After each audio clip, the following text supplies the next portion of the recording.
Welcome everyone. প্রথমেই সবাইকে প্রজাতন্ত্র দিবসের শুভেচ্ছা। সার্বভৌম সমাজতান্ত্রিক ধর্মনিরপেক্ষ গণতান্ত্রিক আমাদের এই দেশ, সকলের মধ্যে সৌভ্রাতৃত্বের বন্ধন সুদৃঢ় হোক। সকলে ভীষণ ভালো থাকো। Happy Republic day to all. তো এই মুহূর্তে 2024 সালের মাধ্যমিক উচ্চ মাধ্যমিক পরীক্ষার্থীদের জন্য বিরাট বড় ঘোষণা এই মুহূর্তে শেয়ার করব। আজকে দিনভর আমার নানা রকম প্রোগ্রাম রয়েছে, তারই মাঝে আমি তোমাদের জন্য খুব গুরুত্বপূর্ণ আপডেট নিয়ে চলে এসেছি। অফিসিয়াল নোটিশ এবং সমস্ত জল্পনা এবং সমস্ত সংশয়ের অবসান। তোমরা যারা যারা 2024 সালের মাধ্যমিক উচ্চ মাধ্যমিক পরীক্ষাতে রয়েছে, প্রথমেই তো তোমাদের সময়সূচি নিয়ে একটা চিন্তা কাজ করছে যে সময়সূচি কি হলো। সব রকম সংশয় দূর করার জন্য কিন্তু পশ্চিমবঙ্গ মধ্যশিক্ষা পর্ষদ এবং পশ্চিমবঙ্গ উচ্চ মাধ্যমিক শিক্ষা সংসদের পক্ষ থেকে অফিসিয়াল বিজ্ঞপ্তি প্রকাশ করে দেওয়া হলো। সমস্ত তথ্য শেয়ার করবো, একদম অথেন্টিক আপডেট তোমরা এখানেই পাবে।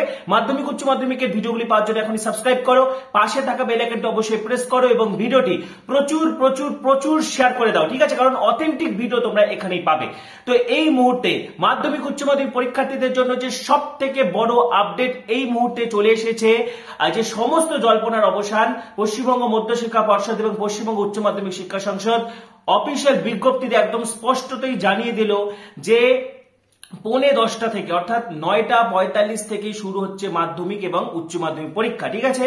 এবং মাধ্যমিক পরীক্ষা শুরু হচ্ছে সকাল 9:45 থেকে। সকাল 8:30 থেকে পরীক্ষা কেন্দ্রে পরীক্ষার্থীরা ঢুকতে পারবে, ঠিক আছে? এবং প্রথম 15 মিনিট শুধুমাত্র প্রশ্ন পড়ার জন্য থাকছে এবং বাকি 3 ঘন্টা থাকছে লেখার জন্য।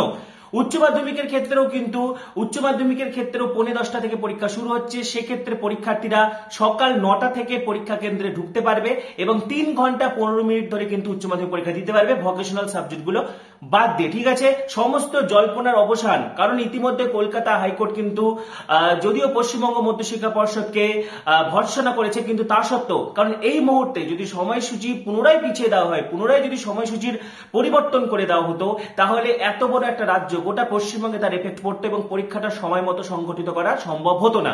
সেই জন্য কলকাতা হাইকোর্টের থেকে কিন্তু সময়সূচি পরিবর্তন আর করা হয়নি, যে অর্থাৎ আজকে কিন্তু পশ্চিমবঙ্গ মধ্যশিক্ষা পর্ষদ এবং পশ্চিমবঙ্গ উচ্চ মাধ্যমিক শিক্ষা সংসদ একদম অফিসিয়াল বিজ্ঞপ্তিতে একদম সমস্ত জল্পনার অবসান ঘটিয়ে দিল।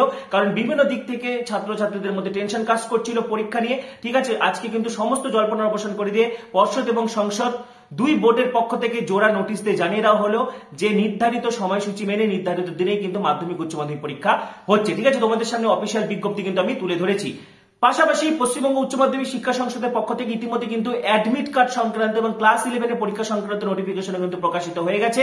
ক্লাস 11 নিয়ে আমি তোমাদেরকে আগেই বলে দিয়েছিলাম যে প্রতি বছরের মতো এবারেও কিন্তু উচ্চ মাধ্যমিক পরীক্ষার দিনগুলিতেই একাদশ শ্রেণীর পরীক্ষা হবে এবং 30শে জানুয়ারি থেকে ক্যাম্পের মাধ্যমে কিন্তু উচ্চ মাধ্যমিকের অ্যাডমিট কার্ড এবং ক্লাস 11 রেজিস্ট্রেশন সার্টিফিকেট দেওয়া শুরু হয়ে যাচ্ছে। অর্থাৎ তোমরা ফেব্রুয়ারির 1-2 তারিখের মধ্যে থেকে কিন্তু সমস্ত স্কুলে কিন্তু অ্যাডমিট কার্ড দেওয়া শুরু হয়ে যাবে। 30শে জানুয়ারি থেকে তোমার হচ্ছে সংসদের বিভিন্ন ক্যাম্প থেকে কিন্তু এই অ্যাডমিট এবং যে রেজিস্ট্রেশন সার্টিফিকেট রয়েছে এগুলো ডিস্ট্রিবিউশন করা হবে। পাশাপাশি আরেকটি ক্লাস 11 পরীক্ষা সংক্রান্ত উচ্চ মাধ্যমিক শিক্ষা সংসদ অফিসিয়াল বিজ্ঞপ্তিতে জানিয়ে দিয়েছে যে উচ্চ মাধ্যমিক পরীক্ষার শিডিউল মেনেই সেকেন্ড হাফে অর্থাৎ 2টো থেকে 5:15 পর্যন্ত কিন্তু ক্লাস 11 একাদশ শ্রেণীর পরীক্ষাগুলো হবে, ঠিক আছে? এবং এই মুহূর্তে তোমরা যারা যারা মাধ্যমিকের ক্যান্ডিডেট রয়েছে ইতিমধ্যে তোমরা অ্যাডমিট কার্ড পেয়ে গেছো, কেউ কেউ পাওনি, কিন্তু অ্যাডমিট কার্ড পাওয়ার পরে তোমাদেরকে কিন্তু ভালো করে অ্যাডমিট কার্ডটা দেখে নিতে হবে। কারণ মাধ্যমিকের অ্যাডমিট কার্ড অত্যন্ত গুরুত্বপূর্ণ, ঠিক আছে? এটি বার্থ সার্টিফিকেট বা জন্মের প্রমাণপত্রের কিন্তু অল্টারনেট হিসেবে কাজ করে। যাদের বার্থ সার্টিফিকেট নেই তাদের ক্ষেত্রে কিন্তু জন্মের প্রমাণপত্র হিসেবে যে কোনো পরীক্ষায় যে কোনো অ্যাডমিশনের ক্ষেত্রে কিন্তু তোমাদেরকে এই মাধ্যমিকের অ্যাডমিট কার্ড কিন্তু তোমাদের কাজে লাগবে। সুতরাং মাধ্যমিকের অ্যাডমিট কার্ডে তোমার নাম, তারপরে তোমার বাবার নাম সহ স্পেলিং সহ যা কিছু আছে ভালোভাবে চেক করে নেবে। যদি কোনো ভুল থাকে তাহলে কিন্তু অতি সত্বর স্কুলে যোগাযোগ করবে, ঠিক আছে? তো মাধ্যমিক উচ্চ মাধ্যমিক নিয়ে কিন্তু সমস্ত জল্পনার অবসান ঘটে গেল। এই মুহূর্তে কিন্তু সমস্ত জল্পনার অবসান ঘটে গেল। আজকে পশ্চিমবঙ্গ মধ্যশিক্ষা পর্ষদ এবং পশ্চিমবঙ্গ উচ্চ মাধ্যমিক শিক্ষা সংসদ একদম জোড়া বিজ্ঞপ্তি দিয়ে সমস্ত কিছু কিন্তু জানিয়ে দিল, ঠিক আছে? তো এই ব্যাপারে তোমাদের মতামত তোমরা জানাতে থাকো। মাধ্যমিক উচ্চ মাধ্যমিকের সমস্ত ভিডিওগুলো সাজেশন পাওয়ার জন্য এখনই সাবস্ক্রাইব করো, পাশে থাকা বেল আইকনটা অবশ্যই প্রেস করো এবং ভিডিওটি প্রচুর প্রচুর প্রচুর শেয়ার করে দাও। সবাইকে অসংখ্য ধন্যবাদ।